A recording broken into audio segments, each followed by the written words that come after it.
Biglang sinugod ng Siberian tiger ang magsasakang yan sa Heilongjiang province sa China. Pabuti na lang nakapasok sa gate ang magsasaka, pero nasira ang gate dahil sa pagdamba ng tigre na umalis din kalaunan. Bago yan, lumabas pa ng gate ang magsasaka para i-check ang tigreng dumaan sa labas ng compound. Di niya akalaing babalik pala ito. Kaylin Alcantara at Kobe Paras nakisaya sa Christmas tree lighting sa San Jose del Monte City, Bulacan. Ang wish daw ni Kobe for Christmas, ipagluto siya ni Kaylin. Sana kahit anong lutuin ni Kay. Ano ba? Ano ba? Lechon. Lechon. Bopis. Bopis po. I'm a Bopis lover.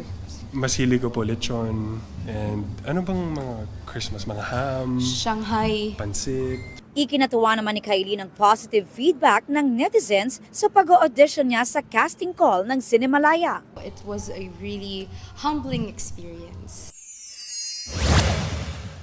Chen ng EXO, magbabalik Pilipinas para sa Beyond the Door Asia Tour ngayong weekend. It's official. I-release na ni Blackpink Lisa ang debut solo album na Alter Ego sa February. Aubrey Carampel nagbabalita para sa GMA Integrated News. Huwag magpahuli sa mga balitang dapat niyong malaman. Mag-subscribe na sa GMA Integrated News sa YouTube.